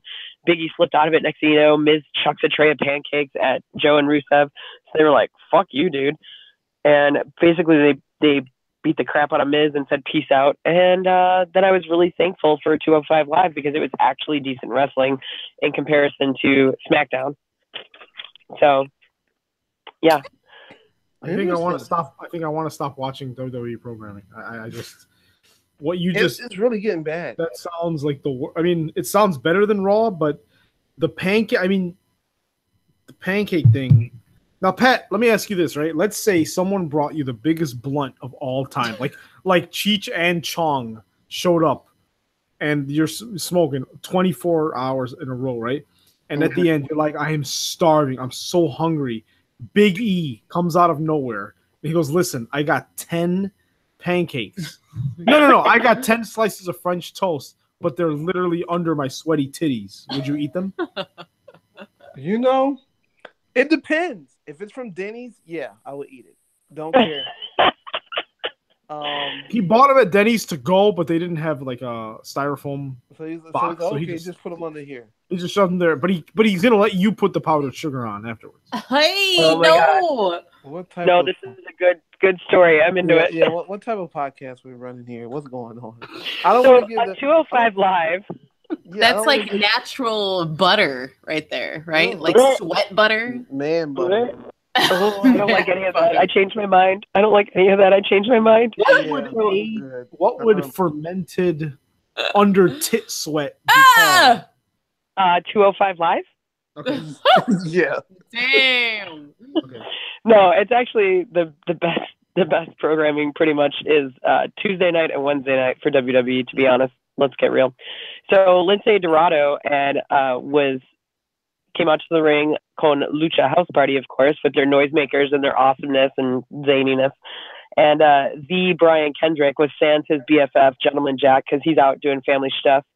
So Drew Gulak was at the desk with the boys and, just dog talking all night about Lucha House Party and calling him Lindsay Dorito and things like that, of course, and talking about how luchadors are ruining 205 Live. And Lindsay, it was a pretty solid match. Lindsay ended up defeating Kendrick, and Gulak then again interfered, although he likes to say intervenes as he interprets it. So yeah, that was the first match. And not only did we see the epic recap of the Alexander versus Murphy, but we also saw, I thought, an utterly ridiculous promo, Hourglass included. Oh my with God. the man of the hour, Leo Rush, all in white, sitting there texting while he's cutting a promo, which I thought was interesting because didn't he get shit on for shit talking Emma via Twitter? Yeah. So now you're showing yourself, rocking out on social media, wearing all white, flipping your douchey Hourglass. I'm just like, come on now, which sucks because I really enjoy him as a wrestler. But then the second match of the night was the sick ass match, of course. between Ali and Murphy for the number one contendership for the title to face Alexander. Ali was looking. The whole match was awesome. Like the entire match. And it was like culminating with Ali climbing up. Murphy's sprawled out in the middle of the ring. Ali's doing his climb up to the top turnbuckle. He's about to do the 450 splash, and out of nowhere, not Clandy Orton, but Hideo Itami fucked it all up. And he just beat the shit out of both of them equally and started screaming about respect me, respect me. And so, unfortunately, we still don't have a number one contender because the match ended in no contest. Yeah. So it was a little frustrating, but it was also interesting to see them really interject Hideo in that way. So we'll see what happens. But yeah, I don't know. It was really good wrestling. It got me all psyched up to watch NXT. So Danielle, why don't you tell us all about the amazing NXT that started with my homegirl, Shayna Baszler. Yeah, please. Shayna Baszler. This gal has finally been delicately shoved off her pedestal by the beautiful, irate, psychotic Nikki Cross. And her, I will say, I like her theme music. I like the way they like updated it and had her crazy like yelling in it and all that shit. This is going to be an awesome match. I still have not got any confirmation as to this actually being an official takeover Chicago. If it is, I'm definitely going to have to change my pants. I mean, I'm definitely like, oh, by the way, we will be there. So other people attending NXT TakeOver Chicago, Black Mark and Ivan and myself are attending that show. I don't know if Pat or Val are going. Look, I already explained it to Mr. Black Mark and Ivan when we intertwined on Saturday. Whoa. Intertwined. Simon, Mr. Black Market Ivan removed that from the storytelling of that night. I take it back. That was not the word I was looking for. I'm intoxicated. Or are you intertwined with intoxication? We were together, and I explained to him, like, you know, all skin on skin coming up, and like I've been, you know, like plane tickets and stuff. And did you get that baby batter? What's going on? Oh God! Oh my what? Well, there was a whole lot of lip licking, I should say, in this promo between these two women. It was insane. Every 5 seconds, one of them was licking their lips. I'm about to go back and watch that. Yes, yeah, it was. There was definitely like, okay, let's just be honest. Shayna Baszler has the sexual undertone with every person she encounters. I don't mind it. I encourage it. You know, it gives me something else to, you know, be excited about. So I like that she actually had like confidence in her promo, although she did kind of repeat the same lines a little bit too much. Yes. But she was like gravelly, but also kind of swoony. And I was like, is she going to snap my neck? Ooh, I kind of want to neck with her. I don't know what's going on here. Yeah. It was nice to see her be intimidated. It's, you know, I like the way they're telling this story. So it was a good way to kick off a kind of, and she bled. I hate to say mediocre, but I mean, it was a solid B+ NXT rating, but it started out well with this as a introduction. Well, I mean, I don't think I've ever seen Shayna Baszler bleed since she's been with WWE. Oh, true. Yeah, her mouth was busted open. It was yeah, and of course Nikki just screaming, "Do it, do it, do it!" And it was like, whoa, like she made her drop the belt. I mean, just it was crazy. That. Yeah. Yes, that was pretty amazing. I just have a lot of black hearts around Nikki Cross's name, and Baszler is underlined like 17 times. That's my note. Well, it'll be a fun matchup. It's definitely gonna be a showstopper. That's for sure. Both of these ladies know how to pull out all their moves. Pull out all the moves. No, it's not gonna work with that reference. Anyways, okay, let's move on over to TM61. Also thoroughly calling themselves the Mighty, which I thought was pretty ballsy, and even Morrow referencing the Mighty as a name, a side name to the TM61 reference. They defeated Enhancement Talents, which I believe they mentioned the names, but not enough that I chose to retain that information. So I was kind of looking forward to exactly that. I was looking forward to someone interrupting the match because these guys have been on the heel train of just, you know, winning in bogus ways. So I was waiting for somebody to come disrupt the match, and that was kind of interesting that they didn't do anything like that. But, you know. Well, yeah, and instead they just like let them talk shit about the entire tag team division, basically. As soon as they said the word Street Profits, I was like, don't you say my name. No. Stay away from them party cops. No. Like, it was just weird. They just called out everybody. I mean, you know, granted, they have beat virtually everybody, but. That's true. But it was interesting of a segment that they didn't have it lead to anything. It just was there. Right. It was just like, okay, yeah, you know, like, all right, I okay, whatever.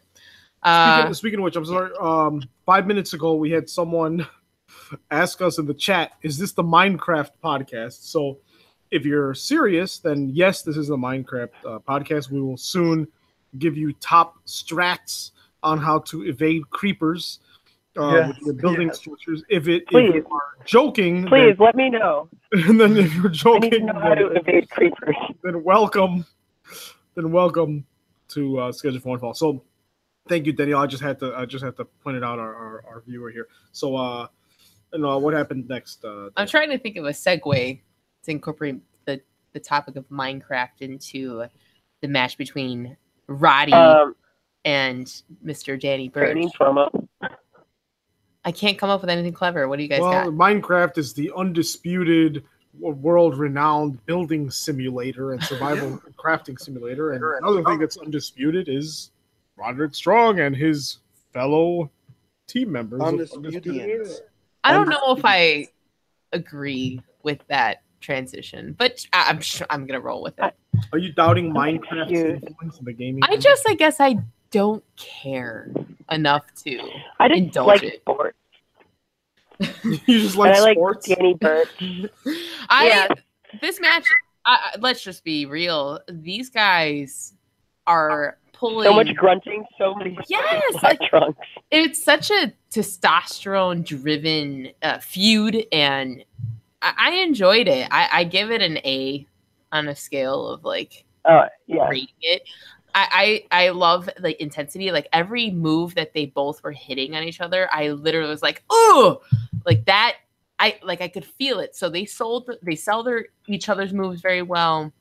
They execute very well, and I love Undisputed coming out and Pete Dunne jumping his pretty Guy Ritchie villain ass into the ring and going face to face with Rodney Strong. I loved everything about the match. I thought it was really good. And then we're coming to the best part of the night for Mr. Black Market Ivan, which I was... The Cassius Hirono and EC3 promo.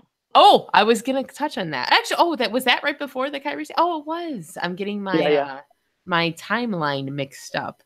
Of course, I love the bodacious, thick Cassius Ohno. He's very appealing to me. Bodacious and thick? What type of podcast? Everything about Cassius. I have a soft spot. He's like Rhino. I love Rhino and his baloney eating ass. I love Cassius also. So their little like mini promo, EC3, amazing on the mic. He knows what to say, very entertaining. It was perfect timing too, because it wasn't too long, didn't drag out. Loved it. I go getting to the best part because all I was doing was staring at Simon's disgusted but enjoying expressions of the Kairi Sane and Mommy Lacey Evans match.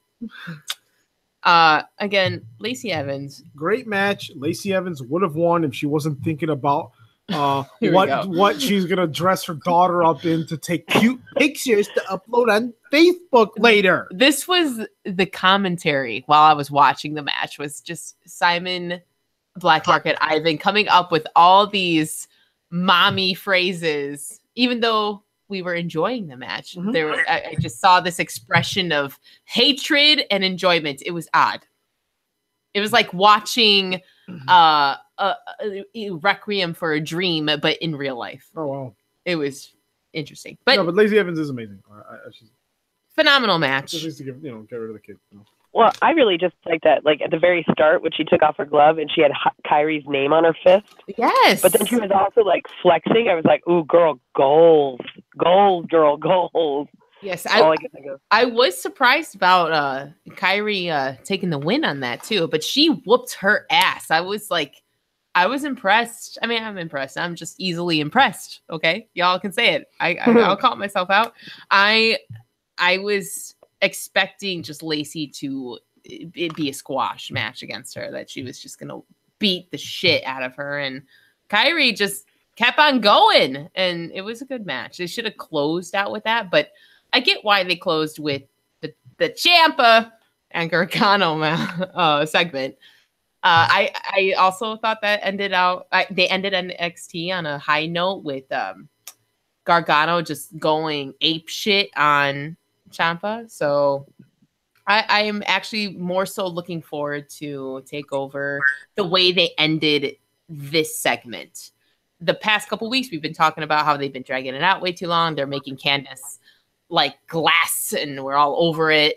And I feel like, okay, I hope next week's NXT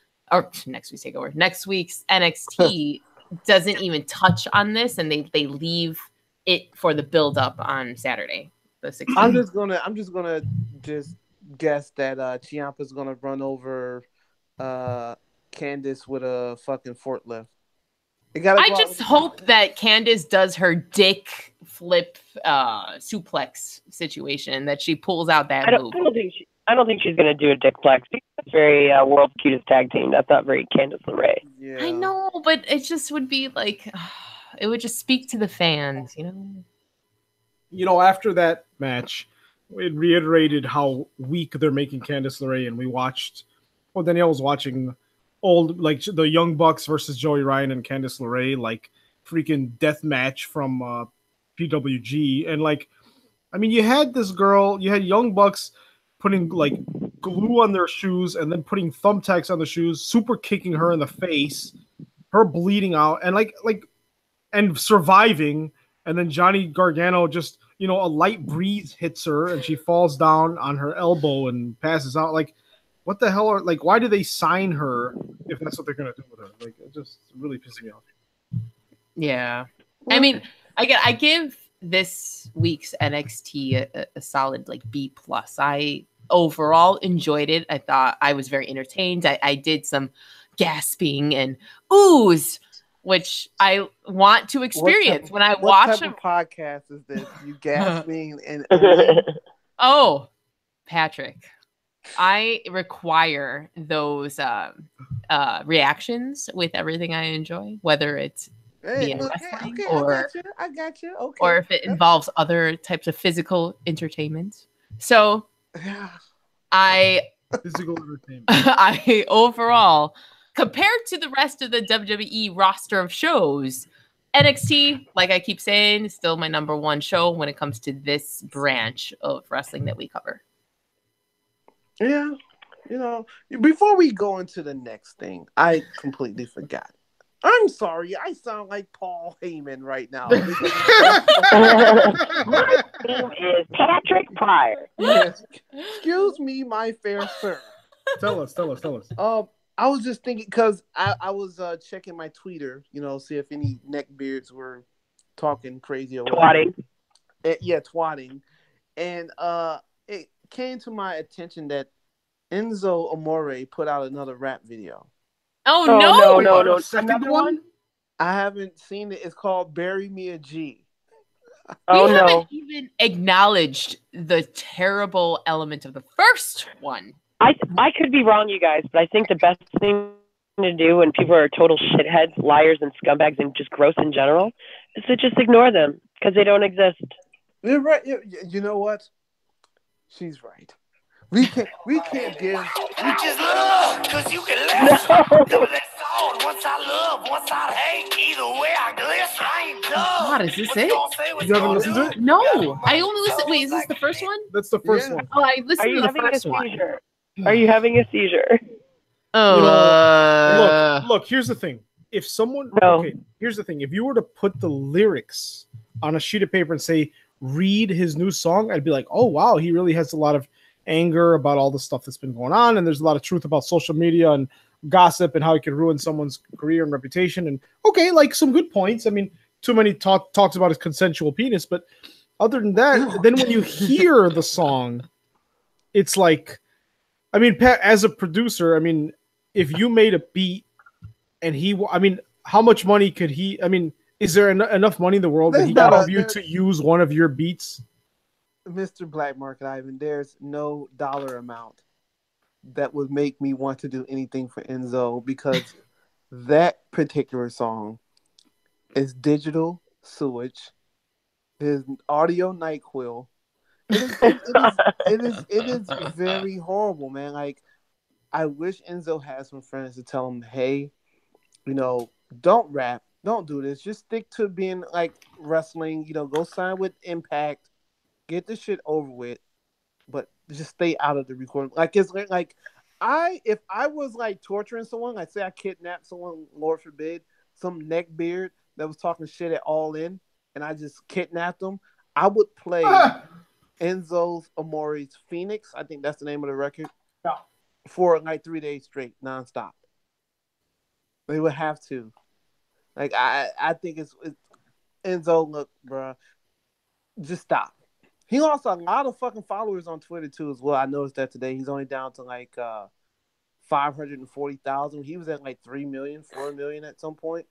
But you know, fuck him anyway. You know, I'm glad that, you know, the case is over with. If he is innocent, cool. If not, fuck him. Hope that he doesn't wrestle again. But yeah, that song is pure piss. And I tweeted him that. I told him. I thought I was going to get blocked. I said something super crazy. I can't remember because I'm high. But the point is, Enzo new album or new song or whatever the fuck it is completely stinks, and please just stay away from it. Unless you want to fucking torture yourself, then go ahead. It's on World Star Hip Hop.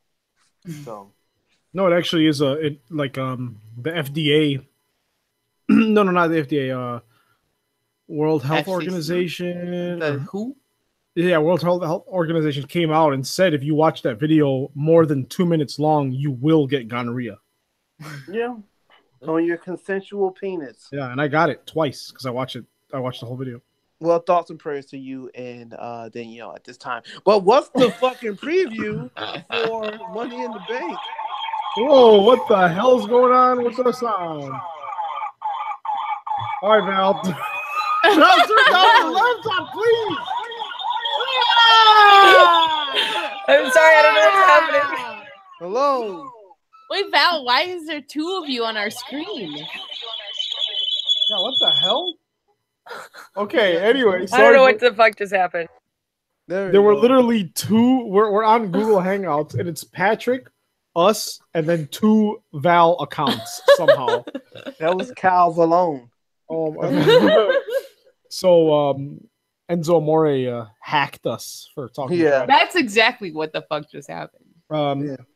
So there, I put on here on the notes that next week we would have a takeover and Money in the Bank preview. So I don't want to talk about it yet. But because, did we talk about Austin Aries and his new belt he won? well, so two things happened last week. Austin Aries won back the piss-packed World Championship and merged it with the Grand Championship, which I believe was a holdover from when Global Force Wrestling and everyone was merging with Impact. I don't remember, but so he merged them both, making a Impact Undisputed Championship. So Pat, after that happened, he took that Undisputed Impact belt and he fused it with another title. What was that he fused it with? I have no idea because I haven't watched Piss Pack. Hold on, let me look at the notes. No, it wasn't a Piss Pack. It was a different promotion. Oh man, I'm high. I think it was the hot and spicy cashewettes. All right, this is not even. Daniel's just reading a peanut package. A hot peanut Yeah, package. we'll report back on that. We'll come back. We'll come back, guys. Our new segment for the second half of season 1 is what belt has Austin Harris Yes. use it with. But I know in real life he did win the heavyweight title, and wasn't he already like the Grand Prix champion? Or I guess he had the grand championship. Yeah. Okay, so they're making a new belt, or is he gonna walk around with both? Like, I don't know. Like, I think you know what, they just made new belts, right? I'm about to say they made like this is like the 7th belt. They don't have the budget. They don't have the budget to make a new one. Damn. They're just gonna be like, just walk around with one, and just say it's 2. You know what I mean? Just walk around with one. Well, So how is Enzo's new song? No, I don't we know. moved on from this segment. Okay, Yeah, we're not. I We're not never heard it. digressing. We're a progressive He should have- podcast. he should I'm just- digressive. He should just have Bill Cosby and Harvey Weinstein on his next track. Oh Wow, my! wow. Get it? Yes, I get it. Get it? Yes, I do. So, guys, There's 2 vowels again. Val, I'm gonna kick your ass off the show. Damn. What's going on? Oh, never mind, it's one. It's one. So No. listen, guys. I want to take a moment. Okay, it's 11:36 p.m. It's. I want to take a moment to thank anyone that listens to the show, wherever in the world you are. If you can't go into iTunes and leave us an iTunes review, it's okay. I still Yeah, love you. Look, no, fuck that. Look, you motherfuckers, man, we sit up here and we talk for 2 hours, okay? Drunk and high. You don't have to, but we do. And we give you information that you probably already fucking know, but you watch it from us and you listen to us because you're like, oh shit, that's different. For the love of whatever you believe in, whether it's the man upstairs, Buddha, Squidward, I don't give a shit. Go and fucking leave a fucking review. 1 star. I don't give a fuck. Like, Yeah, give damn. us 1 star. Like, 1 star. No, hey, at least we just need a certain amount of reviews so that they will rate us. So yeah, if like, you what want to the- comment on how terrible my Yeah, I don't give a alcohol fuck. consumption is, please do it. Yeah, Or how awesome. yeah, or how awesome. Just like, don't tell me about it, okay? Look, all you fat ass neckbeards, man. I know you like to fucking chat in fucking forums all day and talk about how you think someone's not over enough or fucking Curtis Axel's underrated. But the least you can fucking do is leave us some type of review. Like, what the Patrick, fuck? I think you just eliminated 98% of our listeners. Yeah. All right, well, I'll edit that out. You eliminated the whole 305 live. Yeah. So no, but please leave us iTunes review. That way, it'll bring us up in the ratings. If you're from Chicago, you owe it to Chicago to represent a Chicago podcast. And yes, I know there are a lot of them, and Val, some of them are your friends, but we're the best one. So that's the most important part. So represent the best one. Represent someone who announces for freelance wrestling and represents Chicago everywhere she goes. Represent one of the best producers in the world that also represents Chicago. Guys, come on, represent someone who drinks a lot of alcohol and provides amazing vernacular and comes from Chicago too. and comes from Chicago. Which is represent me who comes from Chicago.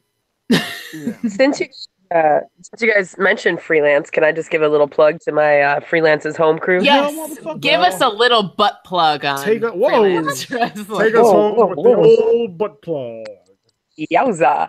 All right, so next, did you guys, when I got lost in a fucking weird technical creepy snowstorm that I disappeared for a while, did you guys already talk about TakeOver next weekend?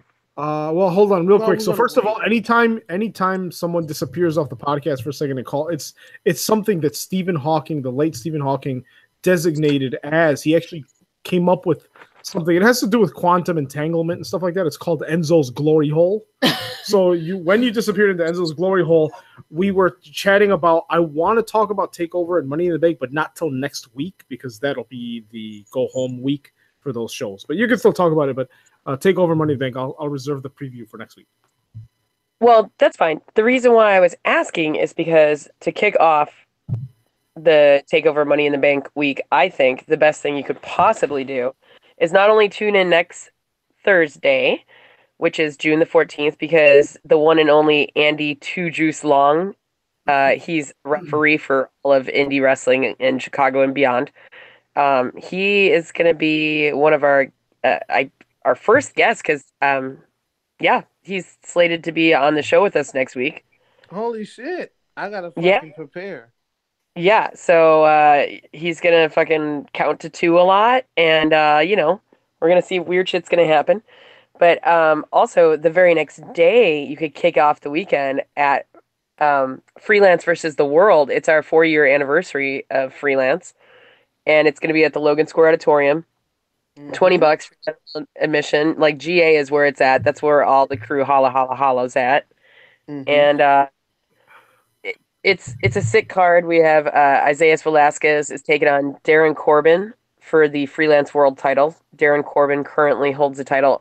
Isaias Velasquez would be the first ever 2-time Freelance World Champion.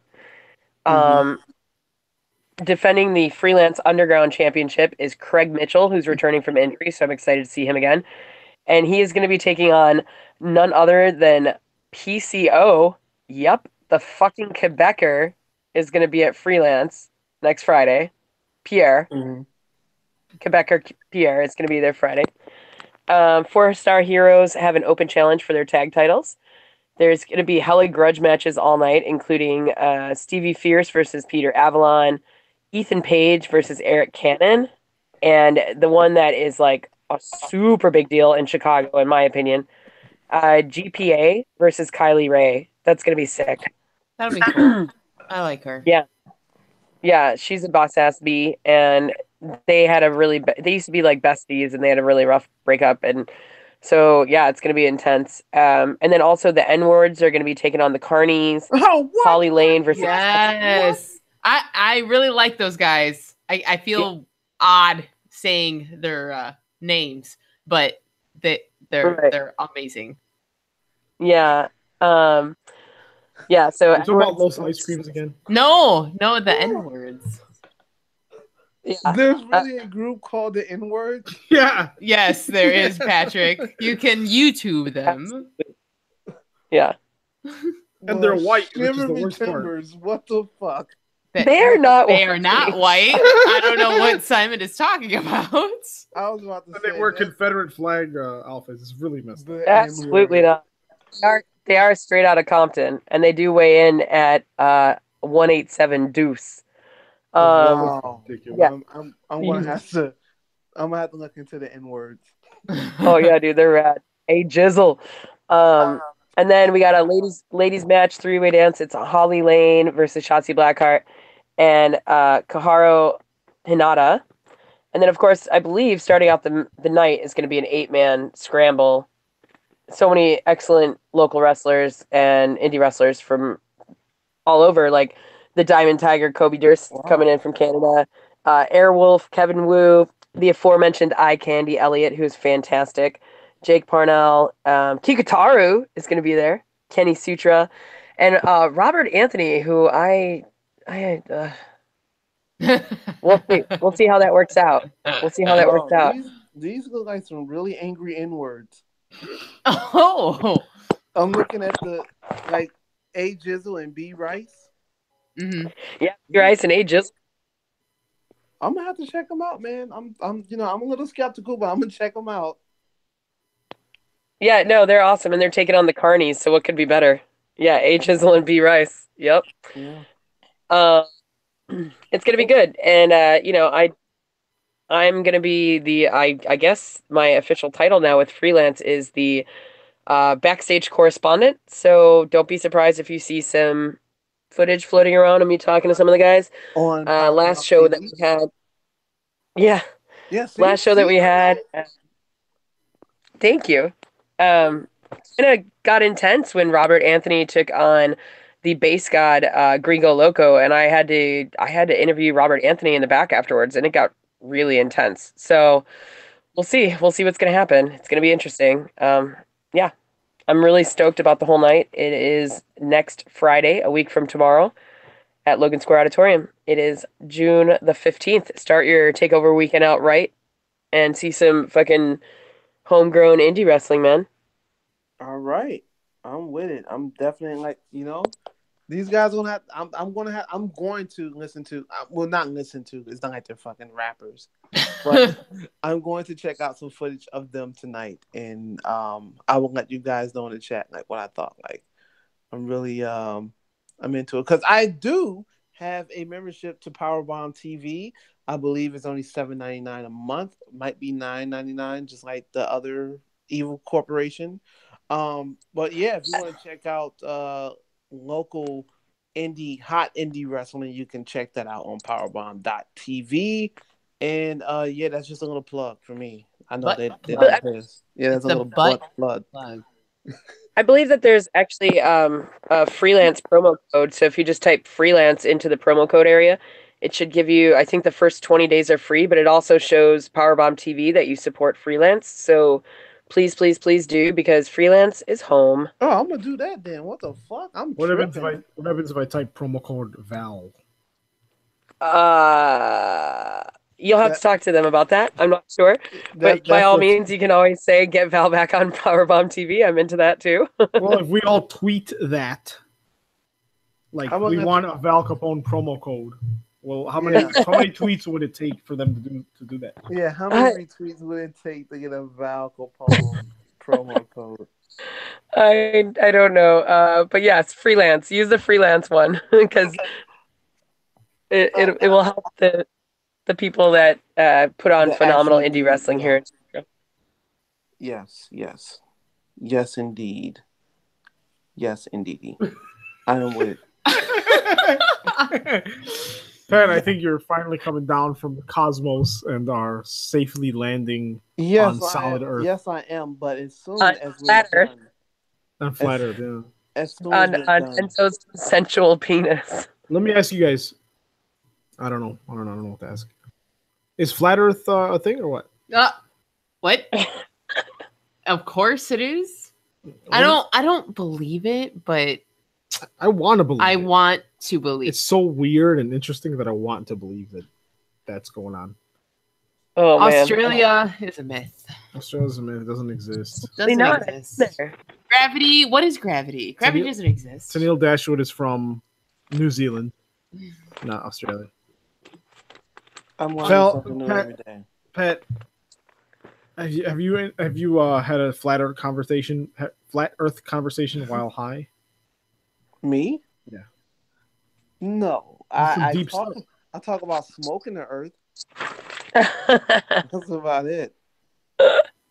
That's about it. But yeah, I had this dream, right? That had a whole bunch of devil's lettuce, and I was skipping through like a cornfield. But I was like floating. You know what? No, that's another. No, I want to know. You were floating through the cornfield. But were you floating on a flat surface? I don't know. I don't know if it was flat. If you looked at the horizon, did you see it curving? Or not? Wait, we also have to talk about, did the moon landing actually happen? Okay, this was a serious one. Yeah. What do you guys think about the whole? I think it was staged. I don't think we ever went to the moon. Like, for real? Like, you really believe that? I think that the shit that happened in 1967, I believe, if my memory serves me correct, I think that was staged. I do think we have been there before, but like the Neil Armstrong, like jumping on the moon and shit and doing shit, I part of me doesn't think that really happened. I think they were like at wherever they filmed I Love Lucy, like they did it there. Desilu Studios. Yeah. But really, is it does he lose his no, I mean, like literally, like we were watching a lot of things that were like, did Stanley Kubrick film the moon landing and or stage the moon, and like the one thing that I think anyone on Earth can agree with is the rate of technology advances so exponentially that how is nothing on the moon? How is one person not living on the moon right now? How have we not built anything up there, And so, like, I don't know, every day. What's that? I'm on the moon every day. He's on the moon right now. Hey, actually, guys, speaking no joke. Today, I saw a breaking news alert, but I didn't read it because I was at work. That something was discovered on Mars, like building blocks of life. I'm not kidding. It looked pretty interesting, but I didn't read it. Did you guys hear about that? No. And yes, Right. it's I a heard- wrestling podcast, but there's no wrestling to talk about. So let's see. And we got 10 more minutes. Here's I okay. mean, Here, what? I feel like we haven't even touched on the fact that Enzo's consensual penis should be in the Chicago penitentiary. Oh, yeah. Just his penis sliding through the bars if someone gets close to the bars. Only his, Oh, no. only his consensual penis, not his penis, but Oh yeah, his they have to sign. consensual. They have to sign a form, a release form. Yes. I want to put Baron Corbin in the penitentiary for Constable throwing Corbin? Kurt Hawkins through a table of tacos just because you wasted all that delicious food. So Constable Corbin is going in the penitentiary. Interesting. Okay. Quick, like I'm sorry, I'm high. Tell us. Okay. No. Like The last 10 minutes of every episode, we're gonna talk about random crap. Okay, it'll be No, it's because- behind the scenes just for our listeners. all right. So like Val, like you said, you hate when people like come up to you. It's like, oh man, you got CM Punk tattoo. Yeah, cool. Yeah. It's all right. So is your tattoo like the tattoo of like the Windy City Rollers? Because Oh. like is that what your tattoo is? Because I know like I've seen the logo before, and yes, it's like the Illinois flag. Man, why are you all looking at her body and stuff? I don't look at her body. Like there's common knowledge that these neck beards be out there fucking googling Val Capone and stuff like that. But I remember like before we even started the show, I did like a whole bunch of research. I'm like, okay, who the fuck is Val Capone? Let me figure out how everyone know this white chick with all these tattoos. So I did my research and I was like, holy shit, like everyone knows who the fuck Val is, like it's funny. But I was just asking because I was like, I know that you have like a lot of Chicago related tattoos, and I know that you were a part of that team for a very long time. So that's why I was like, if she has like a Chicago tattoo, and then I seen like what the logo and what colors you guys wore, I was like, oh, it has to be a Windy City Roller tattoo. Well, I have multiple Chicago tattoos. You are correct. I do have a Windy City Rollers tattoo on my left forearm. It's the skull and skate wheels, like skull and crossbones, but skate wheels instead of bones. But since I was 19, I've had 20 years now. I've had a flag on my arm that says "Sweet Home" underneath it, and Okay. people always ask me if I'm from Alabama, and I want to punch them in the throat. Oh, fuck you guys. And then I have a Tommy gun on my leg that has a Chicago flag draped around it. I have the Night Owl bus logo on my right calf, like on the side. I have a Bears and a Cubs tattoo. You're very tatted up. Yeah. Yeah, I have a lot. They're all over. I have 37. What's you your said- What's your favorite tattoo? My Chicago left arm. The Sweet Home. See, It's I absolutely. was going to say it's the Sharpie. Well, my Sharpie tattoo is definitely one of my favorites of all time. I got that, and it's my first tattoo I got outside of Chicago, actually. I got it in Austin, Texas. Yep. Shout out to Yeehaw, I guess. Yeehaw. No, 'cause I got, Shout out to the I'm kind of Confederacy. like that too. Like I have a few tattoos. I'm not super crazy. I'm not like fucking, Lil Wayne or anything. But all of my tattoos were done like in Chicago, like the Tattoo Factory and stuff like that. Never went to Jade Dragon. Well, I got one. Well, technically two, because I got one when I was 16, one when I was 18. I have this anime character on my right arm named Ramu. I got her when I was 16 because that's where you get tattooed when you're 16. Jade Dragon. Yeah.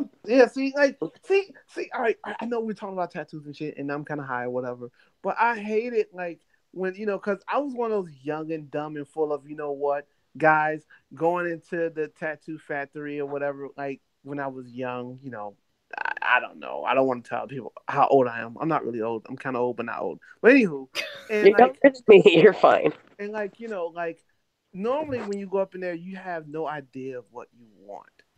And I remember my dumb ass. I'm sitting up there and I'm looking at like the Flash tattoos and shit that's like on the wall, like the generic like mega racist shit, like wizards and dragons and shit. And I'm like, first of all, I'm black, so color wouldn't kind of look good on me. And I just remember like, I'll just get my son's name, whatever. Like, and then I went to school the next day. And I'm like, oh yeah, I'm tatted up now, and I only had one little puny fucking tattoo. But but I'm sorry, I'm just rambling. I'm sorry.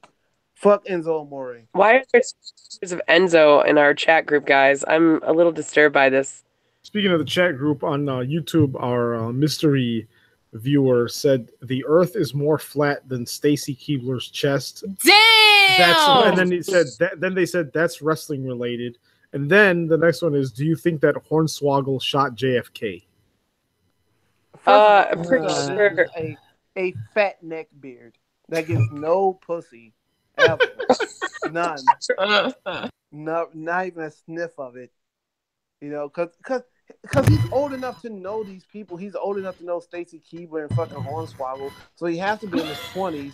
I'm pretty sure he's a fat version because he thought this was Minecraft. Oh my god. I solved the case. Probably some old fucking he's some you know what? No, you have a good day. No negative energy. I'm sorry, viewer. Wow, that was a 180.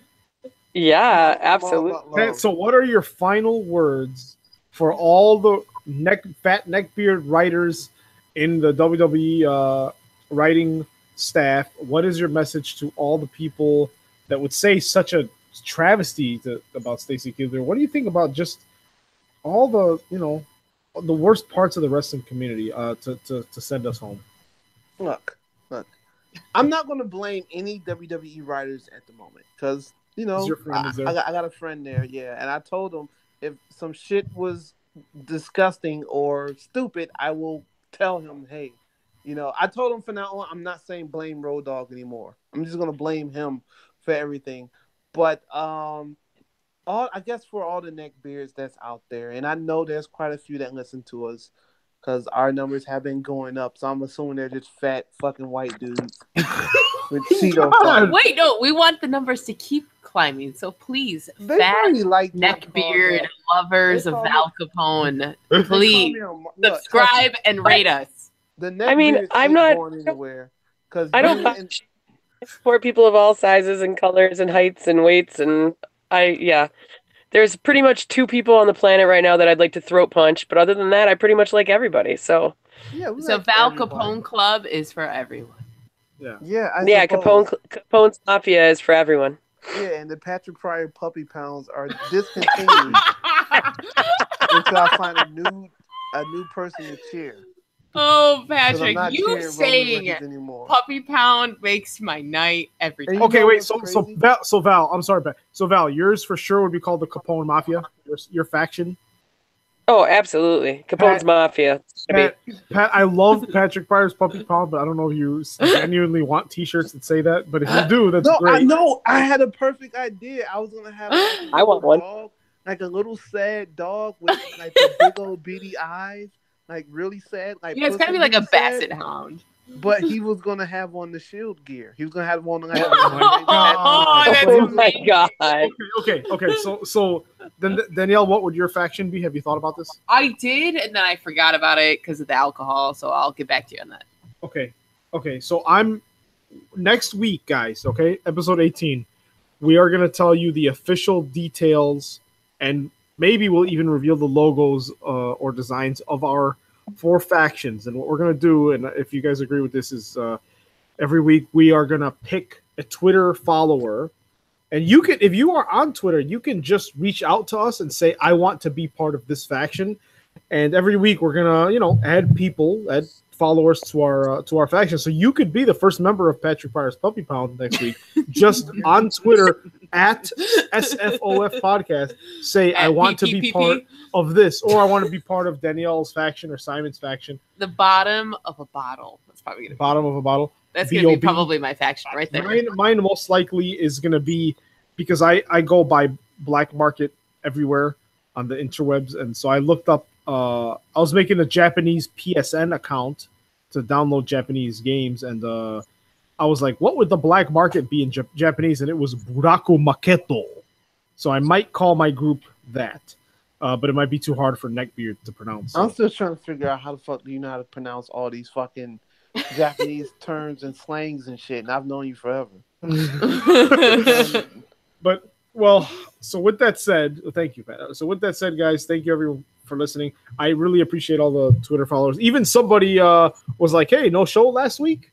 So, you know, I appreciate you guys. Some people, I'm telling you, some people like listening to us, man. You might think like, you know, like, oh man, we got fucking neckbeards and horny bastards, and even real wrestling fans that like scheduled for one fall, or even people that's drunk.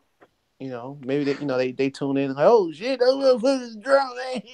No, that was racist. Those people are probably gonna attach themselves to my faction, so you're more than welcome. Yeah, to. they're definitely not joining mine. That damn black guy there. Great! I'm gonna get all the racist. Okay, one last thing, and then we're gonna shut it down. So, okay, Danielle, if your faction, tell us one character trait that people need to be part of your faction. They need to enjoy the intoxication. Okay, they need to like to get drunk. Val, what about your group? What's the one skill or character trait they need to have?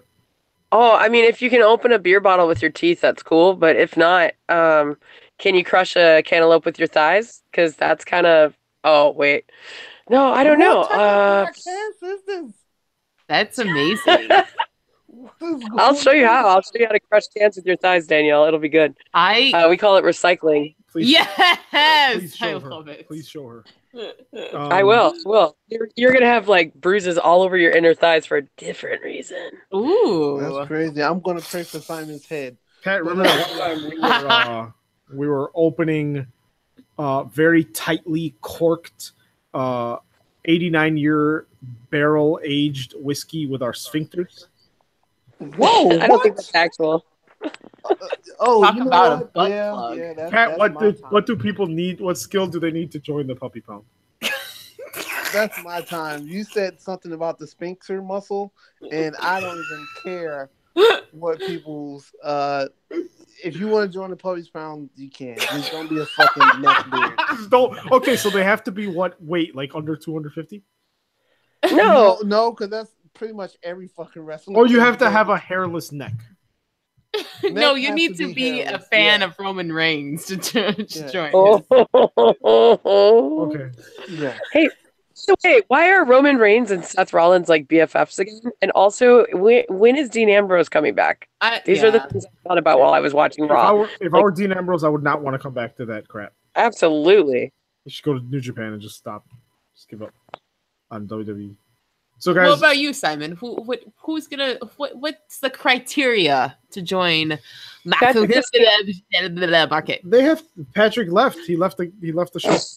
He left the Puppy Pound. He got so frustrated with the Puppy Pound. Well, I think for mine it would have to be like a real interest in technology and Japanese stuff, but not necessarily anime. Anime is cool, but like more like technology and retro. Like it's like 80s Japanese cyberpunk culture. So like that type of thing. Like, like pretty much what Kenny Omega represents when he comes out with his Terminator gear. But okay, guys. So with that said, we'll let it go so Pat can edit this show. But thank you guys, everyone. Last words, ladies. Have a good night, and I'll talk to you soon, Val. I'm so excited for all the wrestling I'm going to watch next week that is not on TV. And Zack Sabre Jr. and Minoru Suzuki Capone. Yes. Bye, and thank you everyone for listening, and thank you. And that was my brother Mike in YouTube saying those incendiary things that piss off Pat. So thank you, Mike, for listening. And we'll see you guys later.